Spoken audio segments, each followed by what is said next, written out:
It's Sunday, and today we're talking about. Do you ever get one of those pictures sometimes where you've got a lovely scene and the sky is amazing, but when you take the picture, the sky is all blown out, so you've got half of what you wanted from the shot. Well, today I'm going to show you 3 ways on how to rectify that. But somebody's here again who seems to be making a habit on a Sunday. Happy Sunday. Hi, how you doing? Yeah, did I say Sunday? That's Saturday then. You said Sunday. Sunday, yeah, it is Sunday. I do know it's Sunday. Yeah. So Scott's here again because on our Wednesday show we've been doing the we did the glass challenge last week, which you'd have seen that on Wednesday. And that left us with, what did that leave us with then? We ended up with abstract and macro, so dished down to 2. The how did you find the challenge?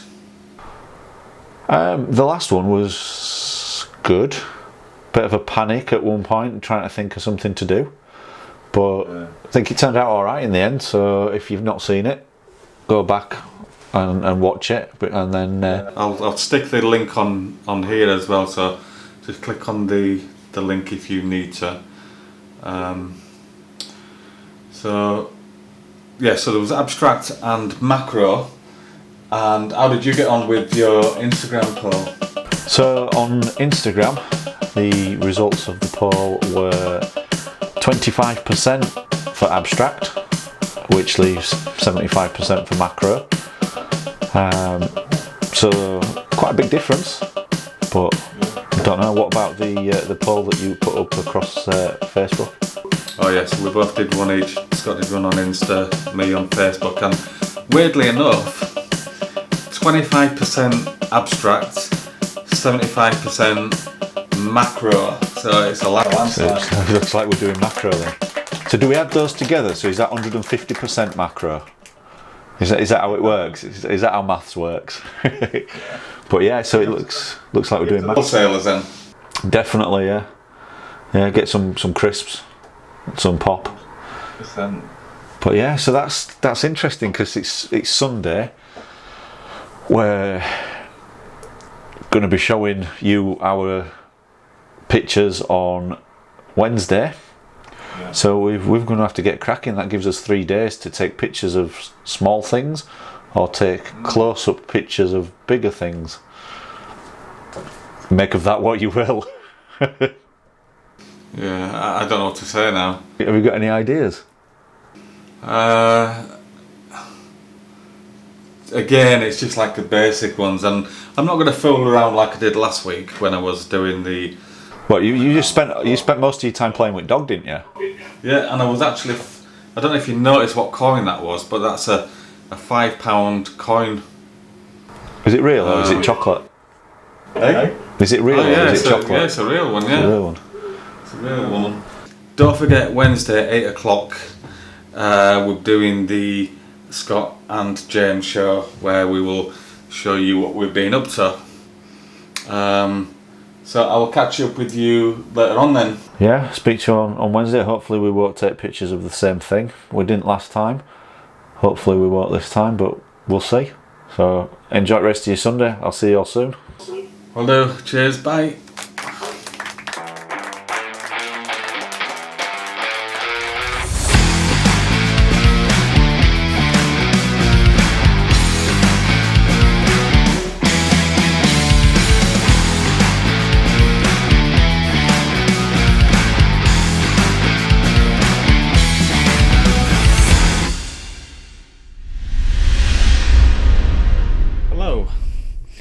So let's get straight on with this then. We're talking about when you take a picture, it's one of those situations where you try to take a picture of somebody in like a shaded area, and the camera that you have compensates for that. So what it does is it blows out the sky, and then also if you was wanting to take a picture of the sky, you might have a really nice sunset or something like that, it will be at the cost of the landscape, because the camera will automatically adjust for what the camera thinks that you want to take. Now that's if you are taking pictures in auto or on your phone, and you might have seen it sometimes when you move your camera around and you can see it adjusting to light as it's moving around. If you've got manual settings on a camera, there's a few ways of doing it, but I think the most efficient way, if you've got a tripod, did I just say that right? Tripod? Yeah, if you've got a tripod, there's something called HDR pictures, and basically what that does is it takes however many pictures that you set it at. So for example, I'm going to show you in a minute where we went on to, when I say we, it was me. Oh no, it wasn't. It was me and Wilson. So I was right the first time. So it was where me and Wilson was at the park, and I set it to do various pictures. So it would have taken, for instance, the first one I took, which I'll show you in a minute, it took 4 images. They were all at different exposure settings. So there was one which was drastically overexposed, and there was one that was drastically underexposed. But when you merge all 4 together, the overexposed parts will bring out the shaded area, and the I got that right. So what will happen is the underexposed parts will be brought to life, for example, through the overexposed parts, and then the blown out skies, for example, will be what's the word? It will be adjusted so that you've got a nice flow of exposure throughout the picture. So let's jump in and have a look. So the first one then is the red one, and that's 4. So basically this is a HDR image. Not yet, but it will be. So with what I said before, if you have a look here, you've got a overexposed picture, probably normal exposed picture, a underexposed picture, and a bit less. So by selecting these, I'm going to open the option HDR, which stands for High Dynamic Range. So what it's creating now is a image where it's merged all 4 together.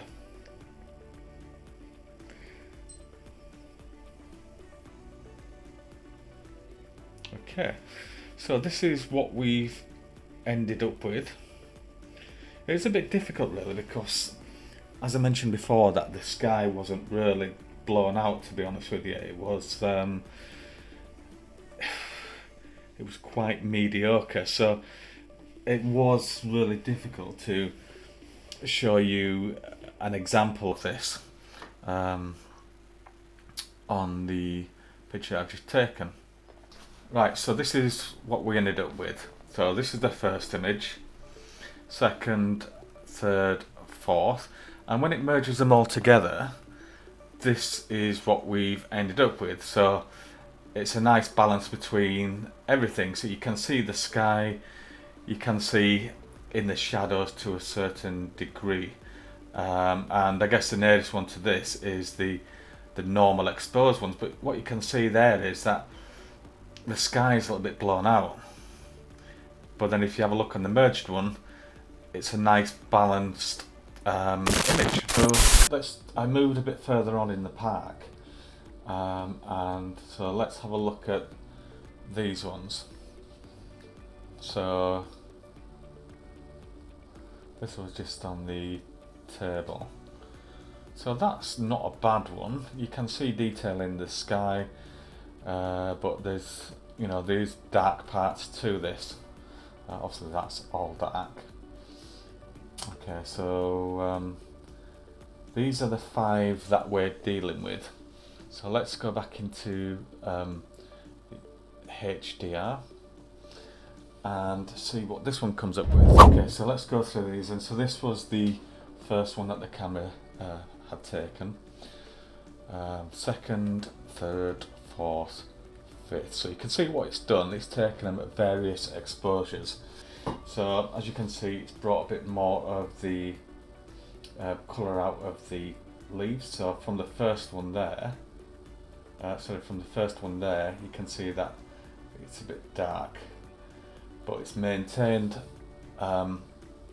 detail in the sky, but then it's also brought out other bits to it. So then we've got Wilson under a tree. Told you I wasn't on my own. So this is going to be a bit tricky because he was moving his head quite a bit here. So I don't know what the outcome of this is going to be, but let's have a look anyway. So this really is for when, as I mentioned before about the shadows, so if you're in a shaded area, you know, you can see there that the sky was blown out, and it was at the cost of bringing the dog into a normal exposure.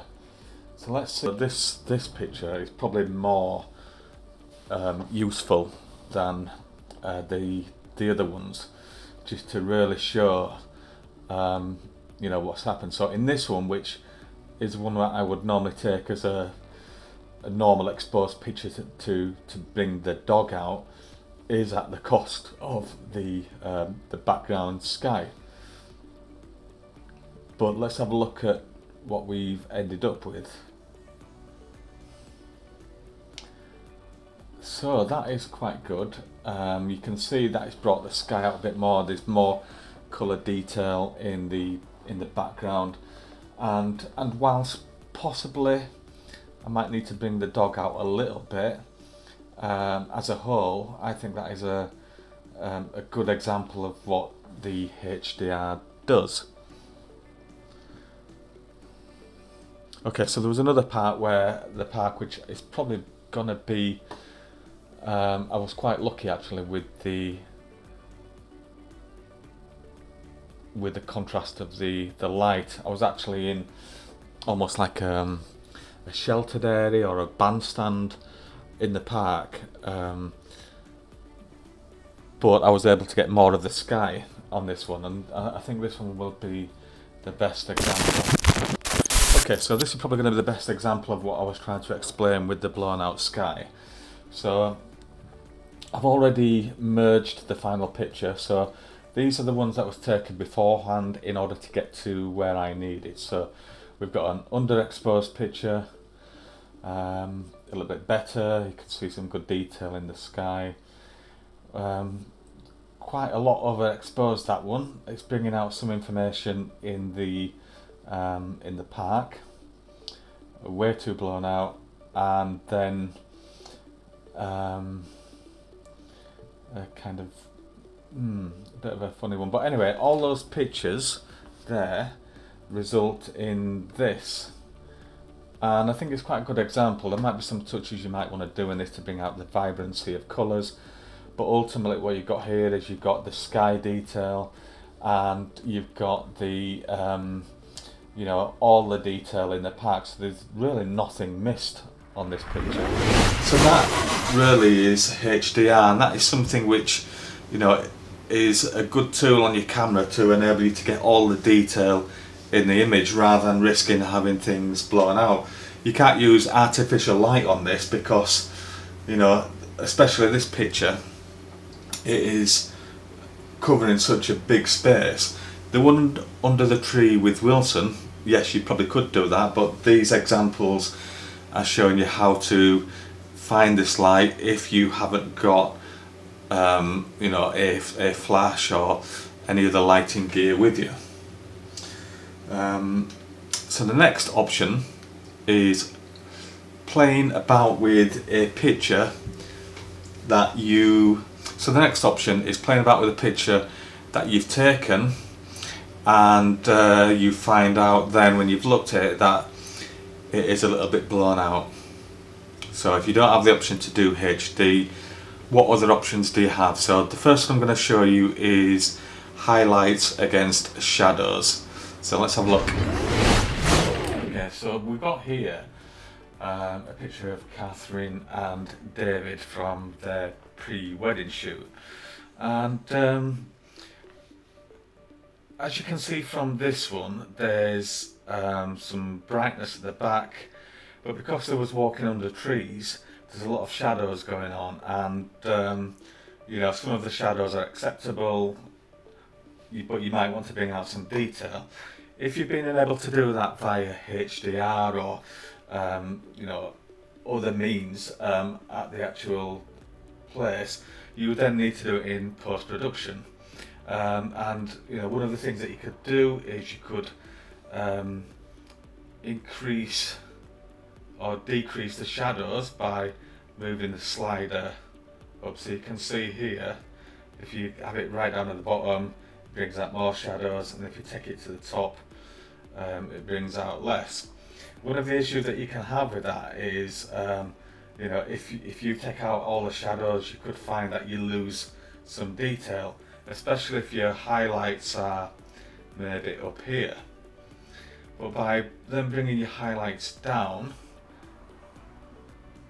as you can see, it clears some of the shadows, shows you more detail, and then all you need to do then is just make an adjustment.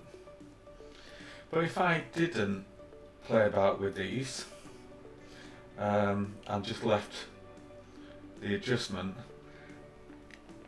it looks still a bit blown out in places. There's too much of a contrast between the light and the dark. But by bringing the shadows out, you don't have to take these to the top, but this is just an example. By bringing the shadows one way and then taking the highlights down, it balances the picture more, similar to the HDR ones where it's brought out the detail in Catherine and David, but also the background isn't as blown out either, so it looks a bit more pleasing. You can see the berries on the trees, you can see a bit of texture in the trees, but still maintaining the atmosphere with the shadows and that type of situation there. So that took no time at all really to show you that, and that is a really quick method of making adjustments when you come back and you just think, well, that is quite overblown that. And I haven't really adjusted this picture much really. All I've done is increase the exposure slightly because it probably was underexposed, but then in order to balance the picture I removed some of the shadows by moving the slider, and then I increased the highlights just so that it wasn't going to be blown out, and that brings out the detail in the picture. The next one is radial filter, and you might not all have access to this one, but this is just a tool that I might use sometimes to bring out detail in certain parts of the picture. And this is in Lightroom, it might be on some other editing formats that you might have, but let's have a look at the radial filter. Let's have a look at the radial filter now, and I've underexposed this deliberately just to show you how this might work, and I'll show you again on another picture. But this option here allows you to put your cursor over, left click and drag, and what it's done here is it's lightened the image outside of the circle where Catherine and David is. But what I want to do is invert this, and I want to focus the radial filter on the couple. Now you just need to be careful with this because it can quite easily look very fake if you play about with it too much. So for example, that to me looks a little bit fake because you can see how bright that is at the back of them. So you know, it's fine touches with this. And again, with this one, you can still play about with the highlights and bring the shadows down if you wanted to, but all it does is it affects the area that you've selected. So no matter what else you do on this circular area here, it maintains what's going on outside. If you wanted to adjust it, so for me, I would probably say this probably needs to spread out slightly. And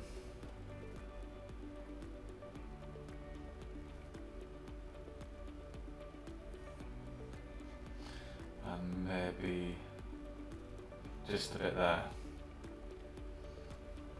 So that, for me, is a lot better than if we just look at the similar one. So that and that.